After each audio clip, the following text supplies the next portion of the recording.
peeps, what is up, and welcome back to the streaming of IJayReaction. We're gonna continue watching your suggestions, and this time we are watching a documentary, guys, in the name of Sykes-Picot, How and Why Britain Carved Up the Arab World, Roy Casagranda.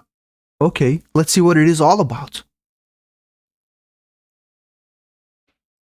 The title of the video is really tempting. Why British covered up the Arab world. Let's do it. Let's fast forward back into, well, not the present, where Sykes and Picot are drawing with their crayon on a handkerchief. So tell us more specifics about the borders they decided to create and why they did it in that way. Okay, so there's a couple of things going on. One of them is oil. They know there's oil there. You got to remember that the British Empire is a naval empire. Everything is based on ships. So if you're going to have oil-powered ships and you don't have access to oil, your empire's finished. So they're freaking out when Royal Dutch buys Shell. There was really only one other major oil corporation on the planet at the time, and it was Standard Oil, and that of course belonged to the United States. And so there were these two big oil companies, and the British didn't own either one of them. Now, having said that, the British had a great relationship with the Netherlands, and the British had a great relationship with the United States. So it wasn't like they were owned by two rival states. It wasn't like it was France and Germany that owned the oil companies.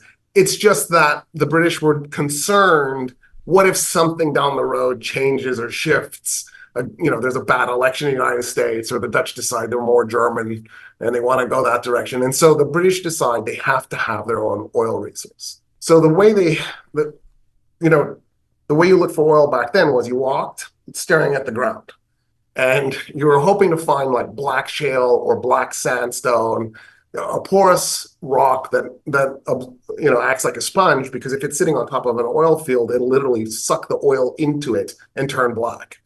Or because there was so much oil on the planet at the time, you could literally step in a puddle of oil, and then that would be a big indication that there was oil. When the United States found oil in Pennsylvania, they found it at a place called Oil Creek. In other words, there was a really big hint there was probably oil there.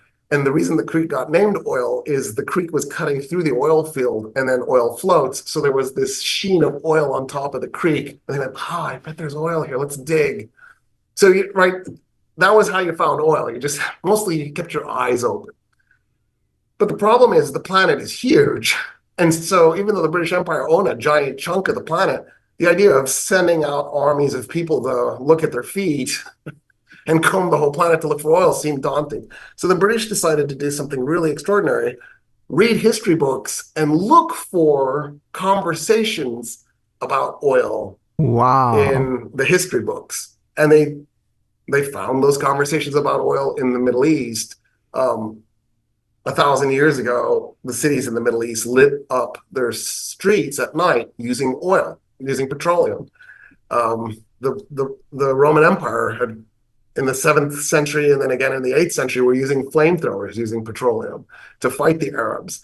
At one point, Arab armies carried around glass balls with a wick in it, and inside it was oil, and they would light them and throw them like little napalm hand grenades. Nathain, that was the name of the soldiers. So the British knew there was oil, they just didn't know where. And so they moved in, grabbed Kuwait. By this point, the British already had a presence in the Persian Gulf, the Arabian Gulf, and that was in the United Arab Emirates. They created the Trucial Coast. They had already established a relationship with Oman.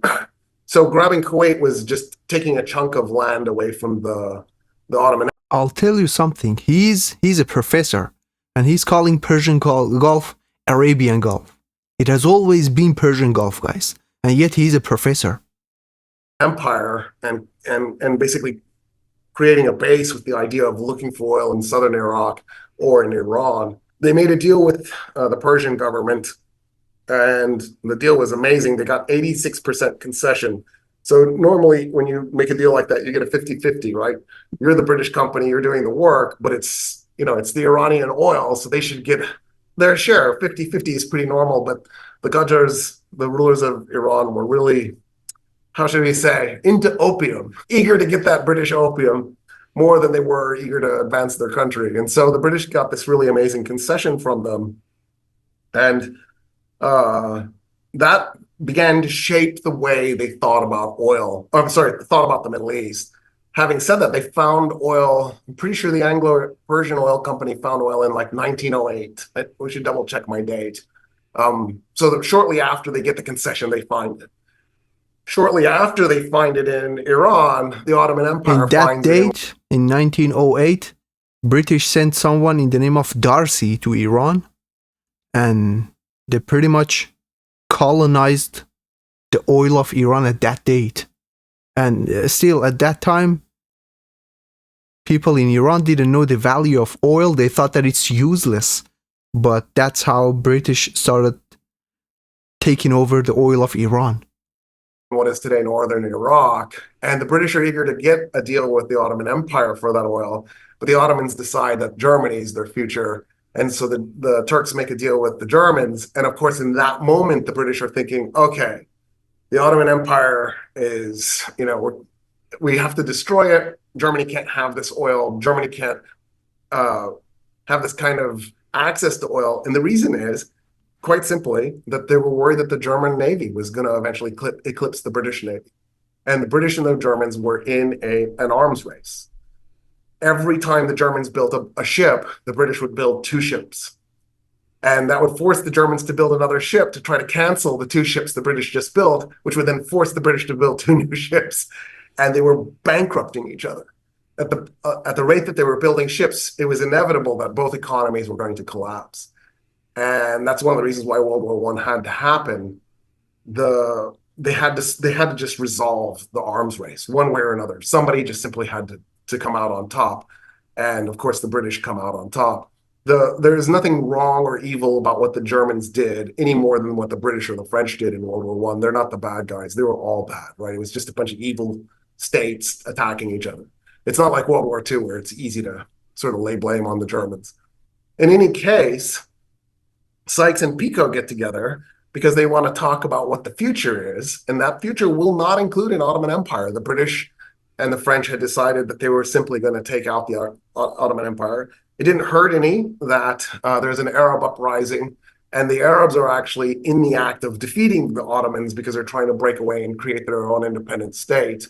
And so the British and the French, well, the British really, not the French, assist the Arab uprising, but not because they cared about Arab aspirations, but because an enemy of an enemy is a friend. They wanted to terminate the Ottoman Empire. Their first goal, of course, was to undermine that Arab state, and they did. They successfully undermined it. That Arab state did exist briefly. Its capital was Damascus. It had a flag shockingly similar to the Jordanian and Palestinian flag. The stripes weren't the exact order, right? It wasn't black, white, green. It was, if I remember correctly, green, black, green, white, but almost the exact same flag.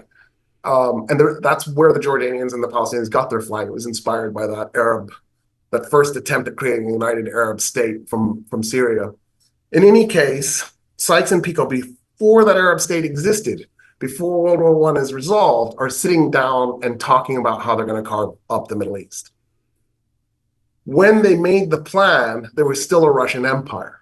So Greece, the Italian Empire, the Russian Empire, the British Empire, the French Empire were going to be the participants in this giant carve-up event. So one piece that needed to be carved up was the Ottoman Empire. They were going to leave a piece behind that was going to become Turkey, but they were going to give a big piece to Italy in the south, so Antalya area, that was going to go to Italy. In the west, Izmir was going to go to Greece. So the Greeks were going to have the western shore of what is today Turkey. And then the French were going to end up with Syria, Lebanon, and what is today Iraq. It is sad that how they have decided to divide the Middle East among themselves. And on top of it, guys, let me tell you something. The term the Middle East is what the British decided and made to name that part just to give less credibility to the countries in that area. Because instead of using the name of those countries, people will constantly say the Middle East, and through the time, nobody will remember those countries. That is how dirty the policy is. So the term that the Middle East is a totally fake one that was created by the British. Welcome guys to the streaming. John, Apa kabar? The English were only going to take what is today Palestine, Israel, and Jordan. And the reason why the British were okay with that is then the French would get the oil that was in Iraq, because the British were planning to get the oil that was in Iran. The Russian Empire was going to invade Iran, take the northern half of Iran, and the British Empire was going to invade and take the southern half, and that would get them access to oil that they could feel secure with. The Russians, This video makes me really sad, guys. Yeah, you are right. A group of scavengers. Welcome guys to the streaming. Like, you can clearly see, they didn't care about people. They were only focused on the oil. Human lives had no value, and still has no value to them. access to oil that they could feel secure with. The Russians, though, during World War I, decide they're going to go communist, have the Bolshevik Revolution, and declare that they no longer have imperialist aspirations and that they won't work with capitalists anymore. And the British Empire realizes if there's no Russia to invade Iran from the north, there's no way the British can manage Iran by themselves. They need to divide and conquer. They can't do it just conquering. So the British backstab the French and take Iraq. And they're like, we're sorry, but we need to secure our oil fields. You guys just have to figure it out on your own. Why do the French just agree to that? The French were in such awful shape at the end of World War I. The British Empire was the hegemonic superpower. France was in the number 2 slot. I think that at that point, the French were just grateful that the British were willing to even cut them in, because the French had nothing to do with the destruction of the Ottoman Empire. It was the Arab uprising. The British did do the invasion at Gallipoli, but that also didn't. Right, the Turks won at Gallipoli. It's okay though, because the British were using Australians, and nobody loves Australians. So they're. It's amazing that the British are like that, but they are. It's really amazing. In any case, I think the French were just happy to have anything at that point. They were grateful. Also, they will figure out eventually. False calls for human rights, and they are the first to violate human rights. Yeah, that's true. It's like when West is talking about human rights, it sounds like a joke to me. You can clearly see how they divided the Middle East. They were only focused to get the oil. They didn't care about people. And this guy, the professor, who doesn't know the name of Persian Gulf, is only Persian Gulf, not Arabian Gulf, he's talking about divide and conquer. Actually, in the West, they are teaching divide and conquer in the universities. How to manipulate societies, how to take advantage of the people from different backgrounds in their own favor. It's too late for them, but there is oil in northern Syria. It was nothing like what was in Iraq. So they were probably hoping that they'd find something. Okay, and what happens with Egypt and Saudi Arabia? Okay, so Egypt had a different trajectory. In 1798, Napoleon Bonaparte invades Egypt. And after securing Egypt, he actually invaded Palestine. And his goal was to move the Jewish population out of France to Palestine. He wanted to ethnically cleanse the Jewish population from Europe. And people see it as, oh, he loved the Jewish people. Well, if he loved them so much, why didn't he want them to stay in France? He clearly didn't love them as much as I think some people think. In any case, Napoleon is defeated. The British sink his navy. They catch his navy in a bay and sink it, and it's a disaster. And the French have to escape Egypt. And Napoleon was thinking he was going to basically march to China. He was going to start this new massive empire with Egypt as his base of operations, and the British ruin it for him. So he decides, okay, I'll just conquer Europe. So he retreats back to France. What that did, though, was it inspired somebody. So there was an Albanian general who was part of the Ottoman army. His name was Muhammad Ali Pasha. Or Muhammad Ali, depending on whether you're an Arab or a Turk. He was an Albanian, so I guess we should ask the Albanians what they say. He goes, wow, what Napoleon did was actually really cool. I bet I could do something like that myself. He takes his Ottoman army that he's in command of, he invades Crete, takes it over, and then waits for the Ottoman Empire to respond. It doesn't. And then he's like, well, let's go. And he invades Egypt, conquers Egypt, and then he takes his army into Palestine, goes up through Syria, and he actually invades what is today Turkey before the Ottoman Empire goes, whoa, what are you doing? Please stop. Right? He's just an Ottoman general who goes rogue. He didn't speak any Arabic. He knew Turkish and Albanian. His soldiers mostly speak Turkish and Albanian. Like this is such an odd thing to be doing, but this is what he does. He's a visionary and he thinks in grand terms. He negotiates out a deal with the Ottoman Empire where he'll give back a bunch of Syria and Turkey. In exchange, he'll become basically the governor of an autonomous Egypt. And he starts a whole dynasty of kings of Egypt that they didn't take the title initially, but it's effectively what they became, who are going to be the governors of a semi-autonomous Egypt. And to mix the two histories, the Saudi family had actually created a state. So if you look it up, it's the first Saudi state in the 1700s. That Saudi state lasted something like 80 years. What happened was their capital was Diriyah, which is right next to Riyadh. In 1818, the Ottoman Empire was really upset with this first Saudi state because it had become quite large. It conquered what is today the UAE. It had Bahrain. It had essentially all of what is today Saudi Arabia. And that was at the expense, to some degree, of the Ottoman Empire. Not all of that land was Ottoman territory, but a bunch of it was. And so the Ottoman Empire asked Mehmed Ali basically for a favor. And they said, technically you're part of the empire. Can you go put down this Saudi state? And he does. He takes an army into the first Saudi state. He goes to Diriyah. He destroys Diriyah. And the first Saudi state is terminated. It doesn't stick. I think it was 6 years later, 1824. That's the year in my head. A second Saudi state is formed. That second Saudi state will eventually also fail. And then a third Saudi state is formed out of Najd.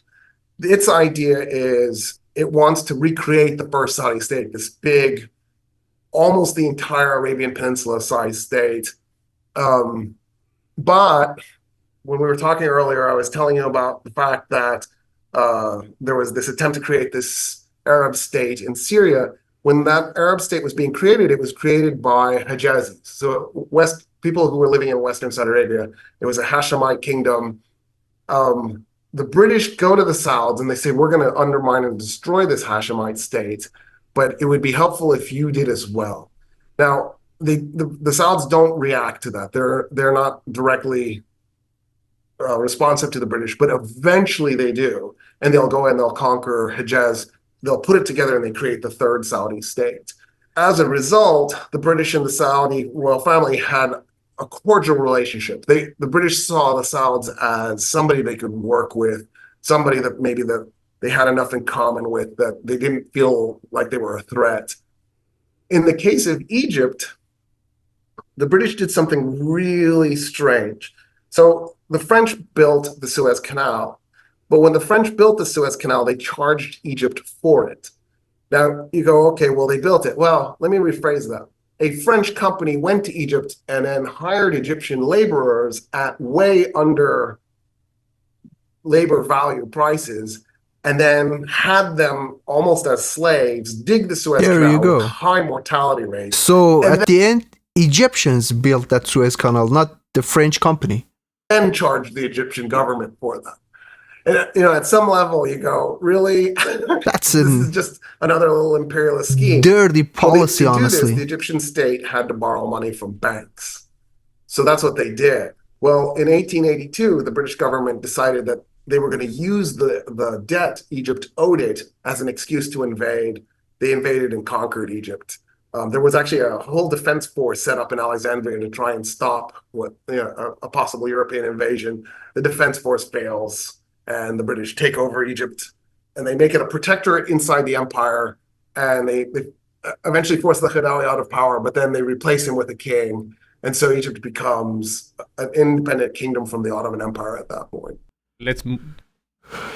That was a pretty good video, and I loved watching it. One thing that I can add is that, guys, when it comes to inventions, like human being have invented a lot of things nowadays. We have invented pretty much everything. One of those inventions that nobody's talking about is the bipolar system that was invented by the British. What is this bipolar system? This has affected every single one of us lives for centuries. And that bipolar system is when you came across an election and you have to either pick this or that. Wherever you see you have two options in front of you, that's the creation of the British. And the only one who benefits from this bipolar system is the British again. Like it happens even in the US. You can see in the US, they only give you two options, either this or that. But people don't think that there is a third option as well, that you never pick up a choice. Like in those situations, this is the only solution, but nobody pays attention to it. But wherever you see a bipolar system nowadays, you should know that there is a trace of the British, and they are the only one who are in favor of that situation, guys. Well, it was a great video, and makes me sad that how the West divided the Middle East like this, how they were ignoring the lives of millions of people, but they were greedy about the oil. Well, this was a super informative video, and thank you so much for the suggestion, and I'm grateful to you for watching the video, guys. Atta says that not just oil, Bong J, but 3G the first. 3G, I don't get what you mean. Well, guys, that's it. Stay tuned.